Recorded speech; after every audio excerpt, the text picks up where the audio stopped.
କେବେ ନୋଟିସ୍ କରିଛ ମା ଦିନ ସାରା କେତେ ପରିଶ୍ରମ କରୁଛି।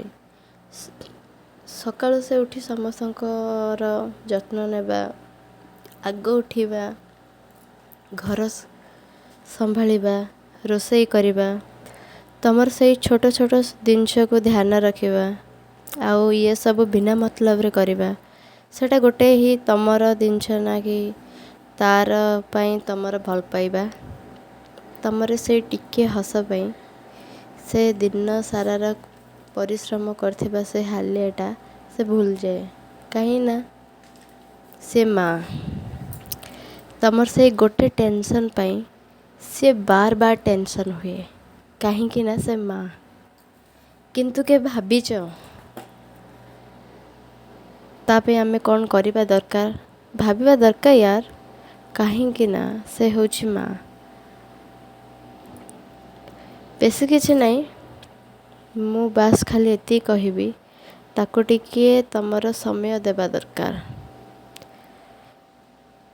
ଆଉ ତାର ସବୁ ଜିନିଷର ଯତ୍ନ ଦେବା ଦରକାର।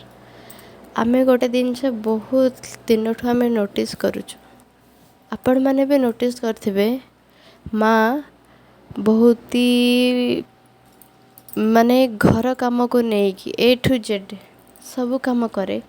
କେବେ ଭାବିଛ କି ତାକୁ ବି କଷ୍ଟ ହେଉଛି? କେବେ ଥରେ ଭାବିଛ କି ତାକୁ ବି ତାର ବି ରେଷ୍ଟ ଦରକାର? ତ ବେଶୀ କିଛି ନାହିଁ, ବାସ୍ ଖାଲି ତାକୁ ଆମେ ଟିକିଏ ଯାଇକି ପଚାରିବା କି ମା ତୁ ଥକି ଯାଇନୁ ତ? କେବେ କେବେ ତା ହାତ ବି ଧରି ଆମେ ପଚାରିବା ଦରକାର କି ମା ତୁ ବସ୍, ମୁଁ ଘର କାମ କରିଦେବି, ମୁଁ ଅଛି ନା।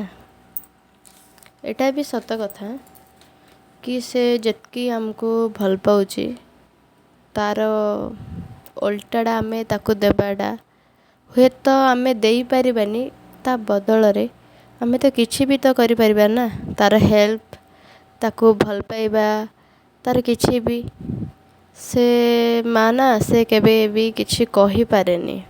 ତାର ଅକୁହା କଥାକୁ ଆମେ ବୁଝିପାରିବା, ତାର ମନର କଥାକୁ ଆମେ ବୁଝିପାରିବା। ଯେହେତୁ କ'ଣ କହିବି, ବହୁତ ଇନୋସେଣ୍ଟ, ବହୁତ କ୍ୟୁଟି, ବହୁତ ମତଲବ ଦୁନିଆଠୁ ସବୁଠୁ ଇନୋସେଣ୍ଟ ହେଉଛି ମା। ତାକୁ କିଏ ବି ଆସି ବୋକା ବନେଇ କେହି ବି ଆସିକି କ'ଣ କହିକି ଚାଲେ, ବଟ୍ ସେ କିଛି କହିପାରେନି। କାହିଁକି ନା ସେ ମା।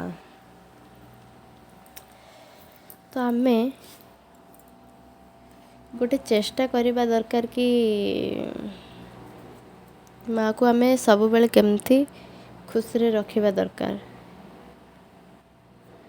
ବହୁତ କିଛି ସିଚୁଏସନ୍ ଦେଇକି ସେ ଛୋଟରୁ ବଡ଼ ହେଇଥିବ, ବହୁତ କିଛି ପରିବାରକୁ ନେଇକି ସେ ବହୁତ ଟେନସନ୍ ନେଉଥିବ। ତ ଆମର ଏଇ ହେଲ୍ପଟା, ଆମର ଏଇ ଭଲ ପାଇବା, ତାର ଛୋଟି ଛୋଟି ଜିନିଷକୁ ଆମେ ନୋଟିସ୍ କରିବା, ତା ପାଇଁ ବହୁତ ବଡ଼ ପରିବର୍ତ୍ତନ ନେଇପାରେ ମୁଁ ଭାବୁଛି। ତ ଯଦି ଆପଣମାନେ ବି ଯଦି ଚାହୁଁଛ ତ ଏ ଟ୍ରିପ୍କୁ ଆପଣମାନେ ଫଲୋ କରିପାରିବେ। ଆଉ ଯଦି ମାଆକୁ ସତରେ ଲାଇକ୍ କରୁଥିବେ ମନରୁ ମାନେ ମତଲବ ହୃଦୟରୁ ତମେ ଯଦି ତାକୁ ଭଲ ପାଉଥିବ ତ ଏଇଟା ସବସ୍କ୍ରାଇବ୍ କରନ୍ତୁ। ଆଉ କମେଣ୍ଟ ବି କରିଦିଅ କି ମାଆକୁ କିଏ କେତେ ଭଲ ପାଉଛି। ମୁଁ ତ ବହୁତ ଭଲ ପାଉଛି। ତା ପାଇଁ ଲେଖିବାକୁ ଗୋଟେ ପୁରା ରାତି ଦରକାର, ମତଲବ ରାତି ଦିନ, ବହୁତ ଦିନ ଦରକାର, ରାତି ଦରକାର। ତ ମାଆର କଥାଟା କେବେ ଲେଖି ହୁଏ ନା, କାହିଁକି ନା ସେ ହେଉଛି ମା। ବହୁତ କିଛି ଆମ ପାଇଁ ବହୁତ କିଛି କରିଛି। ସତରେ ମାଆକୁ ଆମେ ସାଲ୍ୟୁଟ୍ କରିବା ଦରକାର। ମୁଁ ତ ତାର ପାଦଚରଣରେ ଆମେ ବହୁତ ମତଲବ କହି ହେବନି, ସେ ଯାହା ବି ଆମ ପାଇଁ କରିଛି ନା, ଭଗବାନଠୁ ବଳି। ତ ଜଲ୍ଦି ଜଲ୍ଦି ଟ୍ରିପ୍କୁ ଫଲୋ କରନ୍ତୁ, ଲାଇକ୍ ସେୟାର କମେଣ୍ଟ ବି କରନ୍ତୁ। ରହିଲି, ଜୟ ଜଗନ୍ନାଥ।